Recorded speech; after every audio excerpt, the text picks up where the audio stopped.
ಪಟ್ಟಣದ ತಾಯಿ ಮತ್ತು ಮಕ್ಕಳ ಆಸ್ಪತ್ರೆಯಲ್ಲಿ ಪಲ್ಸ್ ಪೋಲಿಯೋ ಕಾರ್ಯಕ್ರಮಕ್ಕೆ ಚಿಕ್ಕೋಡಿ ತಾಲೂಕಾ ತಹಶೀಲ್ದಾರ್ ಚಿಕ್ಕೋಡಿ ವಿಭಾಗದ ನೋಡಲ್ ಅಧಿಕಾರಿ ಇವರಿಂದ ಚಾಲನೆ.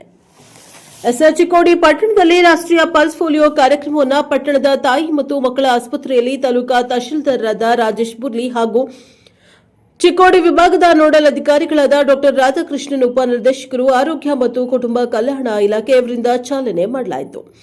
ಚಿಕ್ಕೋಡಿ ತಹಶೀಲ್ದಾರರಾದ ರಾಜೇಶ್ ಬುರ್ಲಿ ಮಾತನಾಡಿ, ಚಿಕ್ಕೋಡಿ ಪಟ್ಟಣದ ಜನಸಂಖ್ಯೆ 48,762, ಇದರಲ್ಲಿ 5 ವರ್ಷದ ಮಕ್ಕಳ ಸಂಖ್ಯೆ 5,009 ಇರುತ್ತದೆ. ಎಲ್ಲಾ ಮಕ್ಕಳು ಕಡ್ಡಾಯವಾಗಿ ಪೋಲಿಯೋ ಲಸಿಕೆಗಳನ್ನು ಪಡೆದು ಪೋಲಿಯೋ ಮುಕ್ತ ದೇಶ ಕಟ್ಟಲು ಇಲಾಖೆಯೊಂದಿಗೆ ಕೈಜೋಡಿಸಬೇಕೆಂದು ಹೇಳಿದ್ದಾರೆ.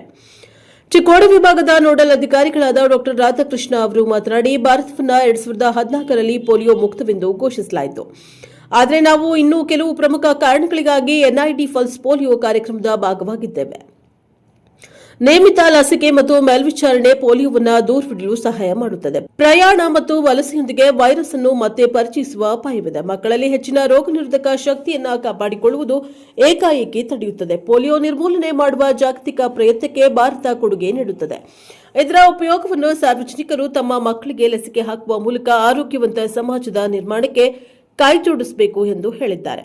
ಈ ಸಂದರ್ಭದಲ್ಲಿ ತಾಲೂಕಾ ಆರೋಗ್ಯಾಧಿಕಾರಿ ಡಾ ರಾಜೇಂದ್ರ ಕರ್ನದಾಳೆ, ಶಿಶು ಅಭಿವೃದ್ಧಿ ಅಧಿಕಾರಿ ಸಂತೋಷ್ ಕುಮಾರ್ ಕಾಂಬ್ಳೆ, ಮುಖ್ಯ ವೈದ್ಯಾಧಿಕಾರಿಗಳಾದ ಡಾ ಮಹೇಶ್ ನಾಗರಬೆಟ್ಟ, ಡಾ ವರ್ಧನ್ ಬದ್ನಿಕಾಯಿ, ಡಾ ಅಭಿಜಿತ್ ಗೋಖ್ರೆ, ಕಾರ್ಯಾಧ್ಯಕ್ಷರಾದ ಸಂಜು ಬಡಗೇರ್, ಸಮಾಜ ಸೇವಕರಾದ ಚಂದ್ರಕಾಂತ್ ಹುಕ್ಕೇರಿ, ಮುಖ್ಯ ಮೇಲ್ವಿಚಾರಕರು ಸೇರಿ ಶುಶ್ರೂಷಕಿ ಅಧಿಕಾರ ವರ್ಗದ ಸಿಬ್ಬಂದಿಯವರು ಉಪಸ್ಥಿತರಿದ್ದರು. ಬ್ಯೂರೋ ರಿಪೋರ್ಟ್ ಅರುಣ್ ಪ್ರಜಾಪವ ಟಿವಿ ಚಿಕ್ಕೋಡಿ.